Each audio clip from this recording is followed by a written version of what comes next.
ఆంధ్ర యూనివర్సిటీలో కార్ రేసింగ్ను విద్యార్థులు అడ్డుకున్నారు. గ్రేస్ మంకీ రేస్ పేరుతో నిర్వహిస్తున్న ఈ కార్ రేస్ పోటీలను క్యాంపస్ ఆవరణలో నిర్వహించడాన్ని విద్యార్థులు తప్పుపట్టారు.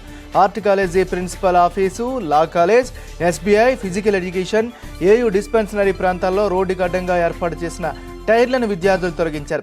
క్యాంపస్ రోడ్లను మూసివేస్తూ కట్టిన రిబ్బన్లను పీకేశారు. పార్కింగ్ చేసిన కార్లను వెనక్కి మళ్లించారు. క్యాంపస్లో రేసింగ్ అనుమతించిన వీసీకి వ్యతిరేకంగా నినాదాలు చేస్తూ టెంట్లను పీకేశారు.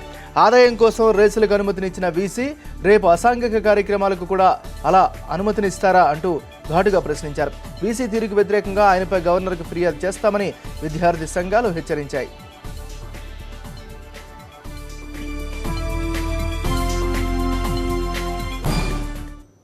ఆదాయం వస్తుందని చెప్పేసి ఆదాయ మార్గాల కోసం విద్యార్థులు భవిష్యత్తును పక్కన పెట్టి రద్దీగా ఉన్న ప్రదేశంలో నిబంధనల విరుద్ధంగా ఈ యొక్క అనుమతి ఇవ్వడం అనేది దారుణం. ఈ యొక్క కార్ రేసింగ్ను వెంటనే నిలిపివేయాలని చెప్పేసి అన్ని విద్యార్థి సంఘాలు కూడా ఈ యొక్క ధర్నా కార్యక్రమం చేపట్టడం జరిగింది. ఇదేమన్నా యూనివర్సిటీయా, విద్యా సంస్థ, లేకపోతే వీసీ సొంత ప్లేస్ అని కూడా మేము ప్రశ్నిస్తున్నాం.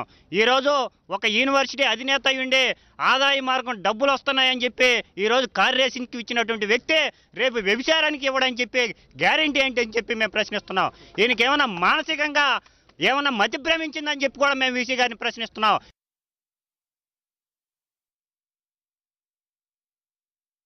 దీనికి సంబంధించి పూర్తి డీటెయిల్స్ మా కరెస్పాండెంట్ శ్రీదేవిని అడిగి తెలుసుకుందాం. శ్రీదేవి, చెప్పండి, కార్ల రేసింగ్ పై యూనివర్సిటీ అధికారుల స్పందన ఏంటి?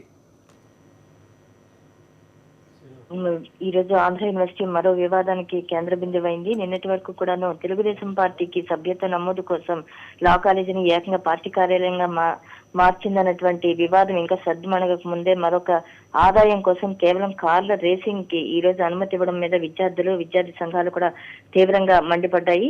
ఈ రోజు ఉదయం నిన్న రాత్రి నుంచి కూడా క్యాంపస్ లో చాలా మార్గాలు, హాస్టల్స్ ఎక్కువగా ఉండేటువంటి సుమారు 3,000 మంది విద్యార్థులు ఉండేటువంటి హాస్టల్స్ ప్రాంగణంలోనే ఈ కార్ రేసింగ్లకు అనుమతిస్తూ ఆయా మార్గాలను పూర్తిగా రిబ్బన్ తో కట్టివేసి విద్యార్థులు ఎవరు కూడా బయటికి రావద్దు, కార్ రేస్ పోటీలు ఉన్నాయని చెప్పి నిన్న రాత్రి నుంచి కూడా బెదిరిస్తూ వస్తోంది యూనివర్సిటీ. ఈ నేపథ్యంలో ఈ రోజు మనకి మొత్తం కూడా ఆ ప్రాంతంలో ఎక్కడికక్కడ రిబ్బన్ కట్టడంతో పాటు పెద్ద పెద్ద టైర్లను కూడా దారి మార్గంలో కూడా పెట్టడంతో చాలా మంది విద్యార్థులు అసహనం వ్యక్తం చేశారు. ముఖ్యంగా ఏంటంటే ఈ రోజు ఆదివారం కావడంతో చాలా మంది కూడా ఆ ప్రాంతంలో బయటకు వచ్చే అవకాశాలు ఎక్కువగా ఉంటూ ఉంటాయి.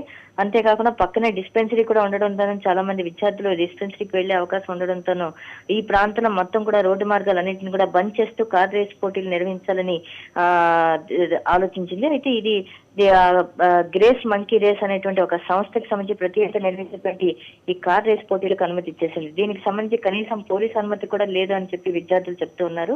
అయితే ఈ ప్రాంతంలో ఎప్పుడైతే ఇలా జరుగుతోందో ఇక విద్యార్థులు నడిచి వెళ్ళడానికి కూడా ప్రాణరక్షణ కష్టమే అని భావించి భయపడి ముఖ్యంగా విద్యార్థులంతా కూడా భారీ ఎత్తున అక్కడ హాస్టల్లో నుండి బయటికి వచ్చి ఆ రిబ్బన్లన్నీ పీకేశారు. వీసీకి వ్యతిరేకంగా వీళ్ళంతా కూడా నినాదాలు చేశారు.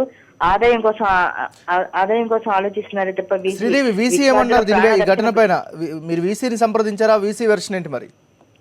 వీసీ నుంచి ఇవాళ ఎటువంటి స్పందన లేదు. ఆదివారం కావడంతో పాటు పైగా రేపు ముఖ్యమంత్రి పర్యటన ఉన్న నేపథ్యంలో వాళ్ళంతా కూడా ఆ ప్రాంతంలో ఆయా పనిలో వాళ్ళు బిజీగా ఉన్నారే తప్ప ఇటు విద్యార్థుల యొక్క కనీసం ధర్నా చేసినటువంటి విద్యార్థుల వైపు కానీ లేదంటే సమస్య తలెత్తిన దానిపై ఎటువంటి సమాధానం లేదు. అయితే తప్పు తనదే అయినప్పటికీ కూడా పక్కకు తప్పుకోవడానికి కూడా ప్రయత్నిస్తున్నటువంటి పరిస్థితి మనకి క్యాంపస్ లో కనిపిస్తోంది. Nagaraju, thank you Sridevi updates అందించినందుకు.